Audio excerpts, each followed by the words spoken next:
girl, bad bitch aesthetic is starting to age, y'all. Oh, because let's actually talk about this, though. The thing about this mean girl aesthetic is that at the core of it, it is based on superficial things. And it's not substantial to build your self-worth on this. It's either based on one of two things. One being materials and trends. Take, for example, back in 2018, when everybody was wanting a Gucci bag, Gucci purse, Gucci belt, Gucci whatever. Fast forward to now, Gucci is not really in style like that anymore. With BBLs, people were flying out to different countries, looking crazy on these plane rides back, and now people are literally paying to have them removed because it was a trend. The thing is too, if it's not based on trends, then it's always based on the male gaze. How many guys you've been with, who's in your DMs. In the process of doing this, it is literally tearing down other women 90% of the time. Majority of the time, it's girls saying, oh, I'm better than you because I took your man, I did this with your man, da da da da da. It's building your entire self-worth on, and it's glamorizing how many girls don't like you. I talked about this in a recent video on my page. The effect this can have on us as women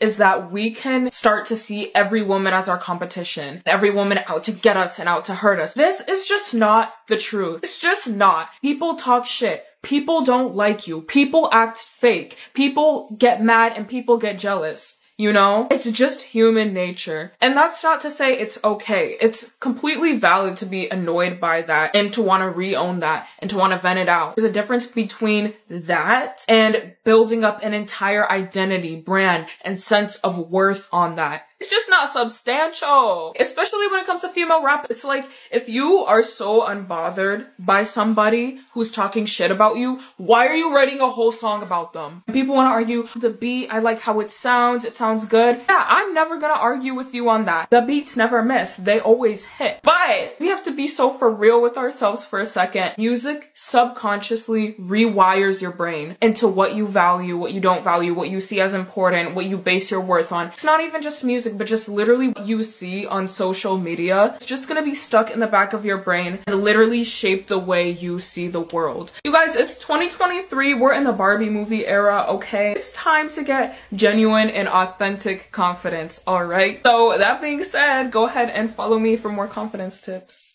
I think it's time we take a look at where society is headed and decide for ourselves if we want to go along with it or take the road less traveled. I fear for this generation and the ones to come because all throughout social media and in our daily lives, young women are destroying their lives without even knowing it. We turn a blind eye to these things because we're told to let people live their lives and mind our own business. But I think there's a fine line between minding our own business and allowing society to self-destruct. In this video, we'll explore the downfall of morals amongst young women in modern society and the reasons that possibly caused it. Hello and welcome back to my channel. My name is Melanie. If you are new here and like content like this, give the video a thumbs up, join the conversation in the comments below, and subscribe to my channel and help me reach my next goal of 1,000 subscribers. The first thing I want to talk about is the hypersexualization of young women and teens in the media. From movies, music videos, fashion, and social media, we see half-naked and overly exposed women as a representation of what modern society finds acceptable today. Furthermore, the sexualization of young women not only affects their self-esteem, but also adds to a culture of objectification and misogyny. The media normalizes misogyny and perpetuates the notion that women exist primarily for the enjoyment of men by portraying women as sexual objects. This has serious ramifications for their safety as well. Women are treated disrespectfully and with entitlement when they are viewed as nothing more than objects of desire. Run this experiment with me. Open Instagram or TikTok and tell me how long it takes for you to see something sexual. Now imagine a teenager who spends hours on these apps. What you consume affects you whether or not you are conscious about it. These teenagers are still trying to figure out who they are and who they want to be. I'm a millennial, almost 30 years old, and I'm still trying to figure out who I am and who I want to be. That song that Meg Thee Stallion and Cardi B made, you know the one, that's considered art. My favorite line in that song is, "There's some hoes in this house." And we glorify these celebrities who see us as just customers. And it seems like there are no rules. Everything goes and everyone does what they think is right in their own eyes. When that song came out, there should have been more of a public outrage, and people at large should have condemned that type of music. But instead, what did we do? We said it's self expression and that to each his own. We swept it under the rug and we moved on with our lives. If you're from the Caribbean like me, you know that music is a big part of our culture, and dancehall and soca music are heavily sexualized. We have soca parties, which include almost naked women dressed in costumes and grinding on men and each other. So I understand culture and I understand wanting to have a good time, but none of these things erase the negative effects that they can cause, especially to fragile minds. In 2008, two popular dancer artists, Vibes Cartel, who is now in prison for murder, and Spice, who appears on Love and Hip Hop, came out with a song called Ramping Shop. This song very, very vividly described a couple having a sexual encounter. I was in the eighth grade, I took public transportation every day, and I knew the song word for word, not because I was listening so intently, but because everywhere I went, this song was being played. Instead of sweeping it under the rug, the Jamaican public was outraged, and in 2009, the Broadcasting Commission had no choice but to ban the song on public airways. This didn't mean that the song couldn't be played, but to a certain degree, it reduced the exposure of this song to the general public. Now, I obviously don't think that the solution is the government getting involved in our daily lives, but just a little bit more mindfulness about how these things that we see as innocent can affect the lives of others. There needs to be spaces where children can rest in their innocence and spaces where adults can be adults without the risk of compromising the innocence of children. Unfortunately, when it comes to social media, the lines there is sometimes non existent. And don't even get me started on movies these days. Teens and young women are portrayed in such a way that makes you believe that we should all be out here overly exposed, having boyfriends at 14 years old, drinking alcohol, and that being a virgin is not cool. If you've watched a teen movie lately, I'm sure you've seen teenagers in relationships, going to parties, having sex, getting drunk, being mean girls, and making fun of the girls who want to be different. Now let's talk about modesty. This topic is very controversial because it has some religious connotations to it, and women see this as something meant to restrict them, and the feminists completely hate anything that is perceived as a threat to their liberation.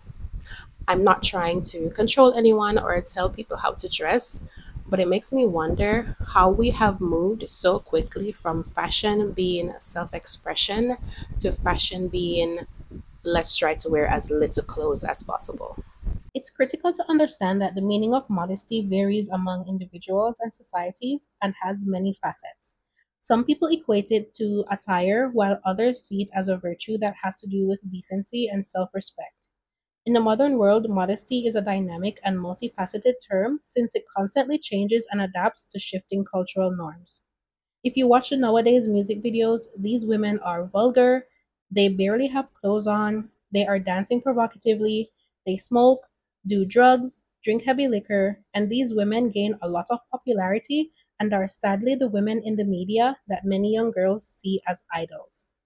Everybody wants to fit in, our sense of individuality is twisted, and we all want to be that girl. We shop from the same places, we strive for the same aesthetic, we talk the same, we act the same, and we have similar aspirations.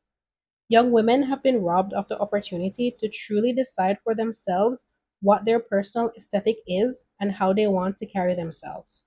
I'm not saying there is anything wrong with shorts and crop tops, but how many women do you think dress like this just because they want to be seen as cool and fit in with the crowd? Social media platforms encourage users to curate their online personas, and this often leads to a desire for attention and validation. Many individuals, especially the younger generation, post photos and videos that showcase their physical attributes and personal lives in ways that may have been considered immodest in previous eras. The quest for likes, comments, and followers have sometimes led to provocative or revealing content, blurring the lines between self expression and self objectification. Moreover, social media has played a role in the commodification of modesty.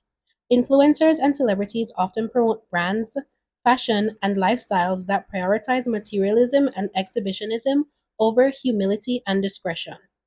This can lead to an environment where materialistic values are prioritized and the pursuit of modesty is viewed as old fashioned and counterproductive. The instant nature of social media also contributes to impulsive and thoughtless behavior. People might post content in the heat of the moment without considering the long term implications. This impulsivity can lead to regrettable decisions and situations that compromise one's modesty and dignity. As we scroll through our feeds, we witness a growing number of individuals, especially the younger generation, sharing intimate aspects of their lives, from revealing clothing choices to deeply personal and emotional experiences. The constant exposure to carefully curated, often unrealistic images and lifestyles on social media have led to unrealistic beauty standards. Many feel pressured to conform to these standards, further eroding the boundaries of modesties as they seek external validation and acceptance. As women, we need to ask ourselves two questions. One, are we truly comfortable in the clothes that we're wearing? And two, are we truly being ourselves, or have we succumbed to the pressures of society telling us who we should be? The next thing I want to briefly talk about is vanity and consumerism. Social media has created a space for us to compare apples to oranges. We see a 15-second reel and we instantly think we have all the information we need to cast judgment, compare ourselves to complete strangers, and tell someone's life story. We are in the influencer age. We find someone we think is relatable and we take every word they say as gospel. They recommend their favorite lip liner, mascara, handbag, wigs, clothes, and the list goes on and on. The next thing we know, we're lining up to buy these very things. It's super important to know that these things are sometimes not real. It's normal to not have 20 pairs of shoes. It's normal to not have a huge makeup collection or an expensive wardrobe. It's normal to live an average life. We should also keep in mind that being an influencer in most cases is a job like any other. They get paid to promote an item and sometimes earn a commission for every sale made through their affiliate link.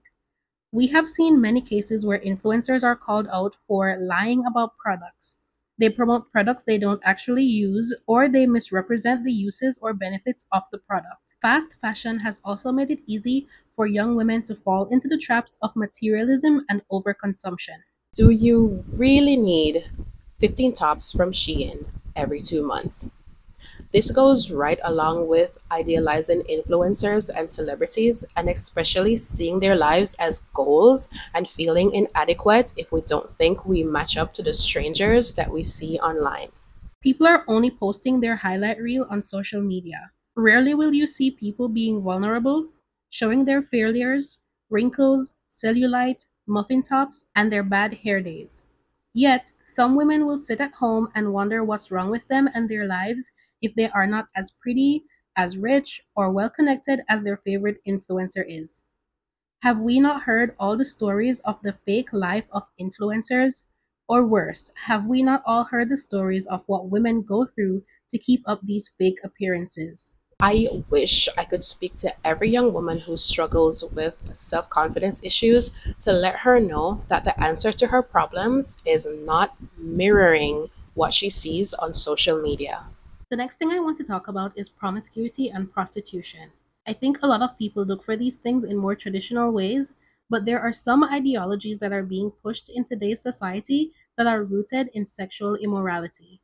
If she's a baddie, she's a thought. Ask any woman who her baddie icon is, and I guarantee you she names a thought. Ask any woman who the first person is that comes to mind when she thinks of the word baddie, and I guarantee you she'll just name a popular thought. Another question, what does it mean to be a baddie? What's the baddie lifestyle? Correct me if I'm wrong. I'm going to spell it out for you. 1, she drinks or smokes. 2, she parties regularly. 3, she uses men for her own financial gain and thinks it's cool. 4, she doesn't need no man because she's superior to all mankind. And 5, she wears extra revealing clothes to get extra validation to desperately conceal the fact that she's extremely insecure.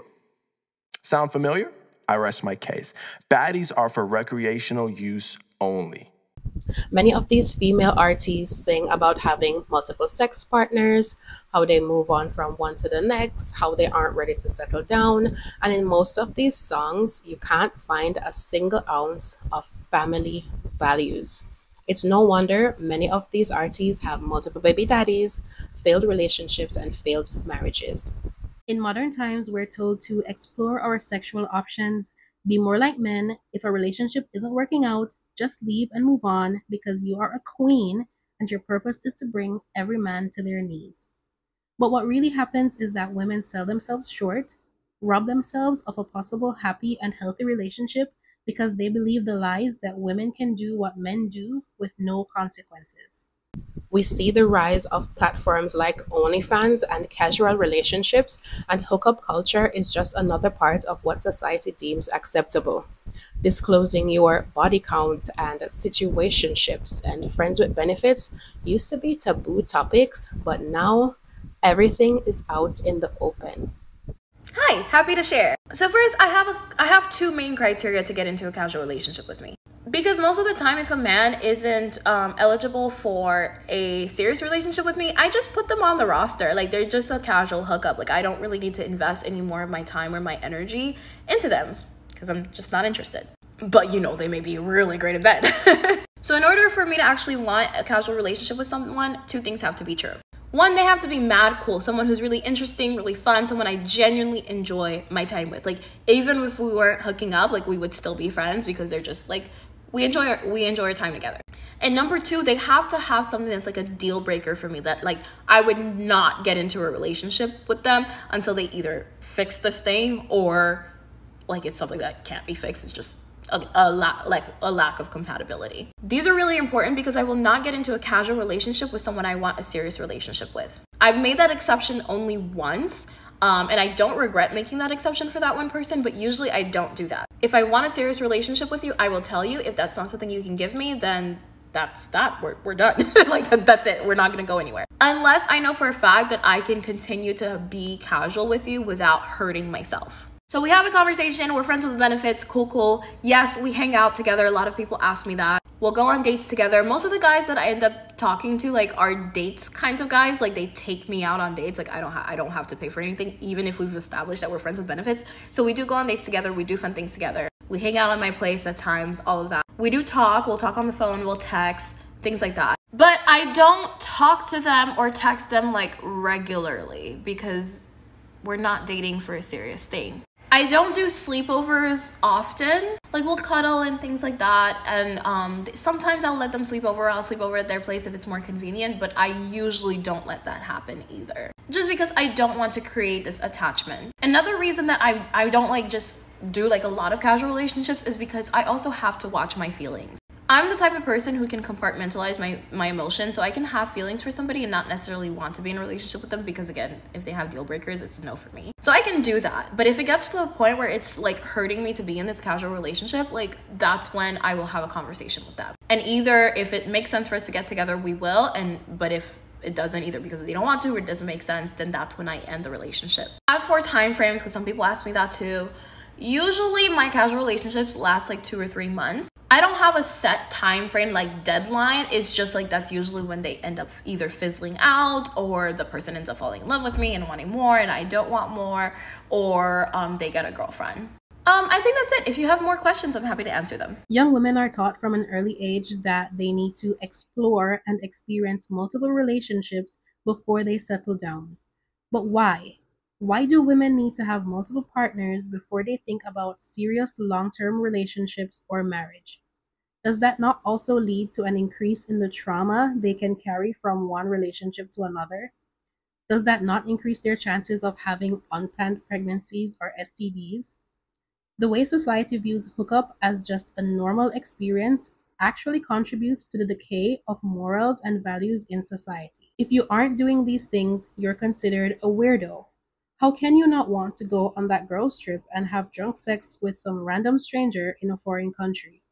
You are lying to yourself about hookup culture. Casually hooking up and getting into situationships that don't go anywhere is unfortunately so toxic to you as a woman.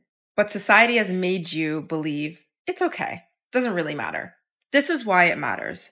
Number 1, giving up your body adds to another layer of pain that's inevitably going to come when this man does not commit to you. Number 2, you're giving yourself up to a man who has his own history, who might operate it from his own wounded places, who might create more insecurities for you, who probably has his own erotic thoughts and desires that might not even align to yours. Number 3, you're disconnecting to your body. Hookup culture makes you believe that you're going to get more experience. That's really not true. Every time you get into a new relationship, it's a new body to learn anyways. And what you should be learning is your own body, what feels good to you. Because the truth is, majority of women disconnect from their own bodies to connect to his. Many women also see men as meal tickets. On the dating scene, many women are told to essentially sell themselves to the highest bidder. If he has a nice car, a nice house, if he gives you money, takes you out to fancy restaurants, then he automatically gets a pass to having access to your body. Throughout social media, we see a lot of men over the years say that some women will go on dates with them only because she wants to be brought to a fancy restaurant and have the man foot the bill. These practices are synonymous to prostitution and are dangerous to impressionable minds, and as a society, we need more people campaigning against these practices. I think the biggest reason these things happen is the lack of positive female role models in the lives of many women. I think the lack of father figures is a part of the problem as well. Gone are the days when young women would respect their fathers and their fathers would sit them down and discuss relationships and the realities of life from the male perspective. For many women, once they turn 18, they move out of their parents' houses and they are left at the whims of society to shape them into respectable young adults. Well, we have seen that society is no place for women to develop their moral compass. If you enjoyed today's discussion, give this video a thumbs up and subscribe to the channel for more. Until next time.